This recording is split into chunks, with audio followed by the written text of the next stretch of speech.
Assalamualaikum warahmatullahi wabarakatuh. Selamat pagi anak-anakku sekalian. Apa kabar? Semoga semuanya dalam keadaan sehat walafiat. Amin ya robbal alamin. Anak-anakku sekalian, kali ini kita bertemu lagi pada materi fikih tentang pembahasan yaitu binatang halal dan haram dikonsumsi, yang kali ini kita khususkan untuk membahas tentang hikmah dihalalkannya binatang dan hikmah dilarangnya mengkonsumsi binatang haram. Anak-anakku, sebelum mulai pelajaran, mari kita membaca doa terlebih dahulu. Berdoa mulai.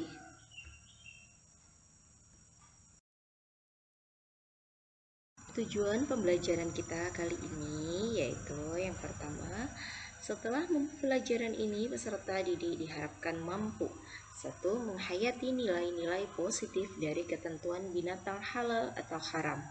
2. Menjalankan sikap hati-hati dan hidup sehat dengan mengkonsumsi daging binatang yang halal dan menghindari mengkonsumsi daging yang haram. 3.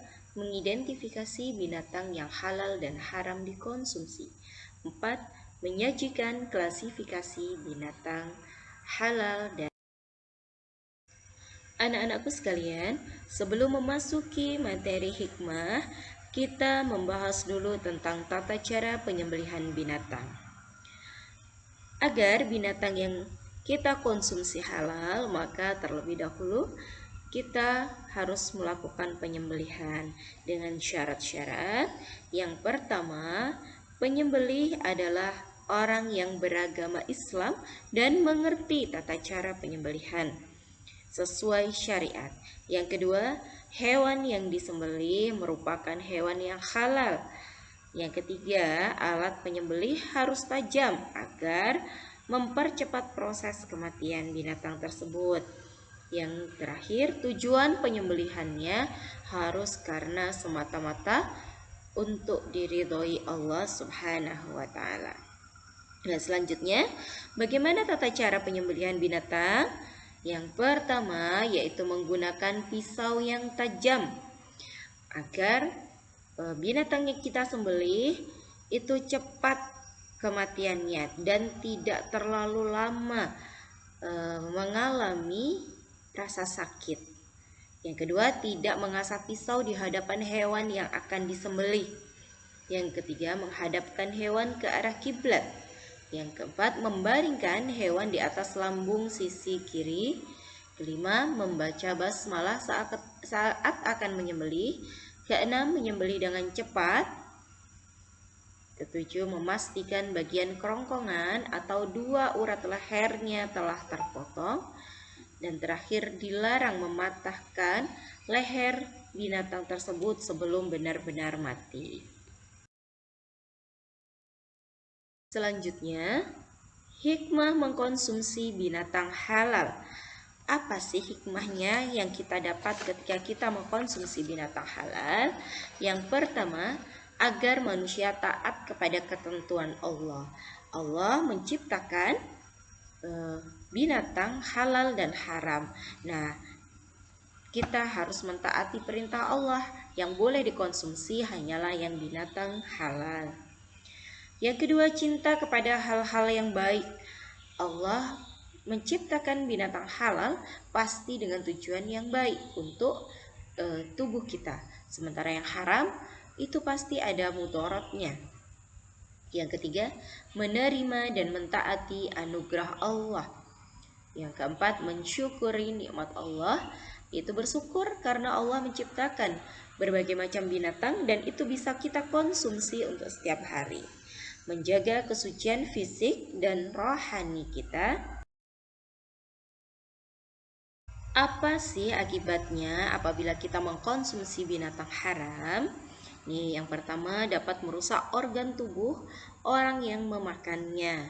Yang kedua, dapat terjangkit penyakit jasmani dan rohani.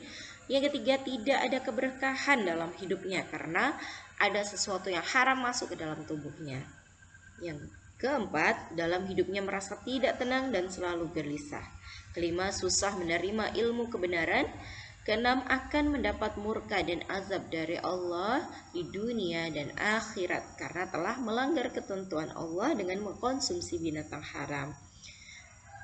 Selanjutnya, dapat mendorong untuk melakukan perbuatan yang dilarang Allah. Dan yang terakhir, menyebabkan tidak diterima amal ibadah dan juga doanya. Nah, jadi anak-anakku sekalian, jangan sampai di dalam tubuh kita tercampur makanan atau daging dari binatang haram yang kita konsumsi. Hikmah dilarangnya mengkonsumsi binatang haram. Nah, di sini ada banyak ya hikmahnya. Yang pertama, taat perintah Allah dan Rasul-Nya, yaitu dengan cara menjauhi yang haram dan mengkonsumsi yang halal.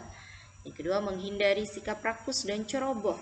Allah sudah menciptakan yang halal, kita tidak perlu mencari lagi yang haram. Yang ketiga, menjaga kesehatan diri dan lingkungan.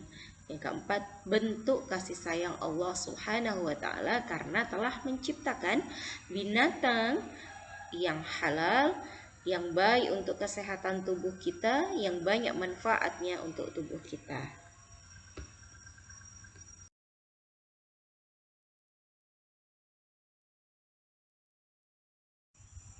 Anak-anakku, demikian tadi materi kita hari ini. Terima kasih sudah menyimak dengan baik. Sampai ketemu lagi dengan pertemuan berikutnya. Mari baca hamdalah bersama. Alhamdulillahirrabbilalamin. Terima kasih Ibu akhiri. Wassalamualaikum warahmatullahi wabarakatuh.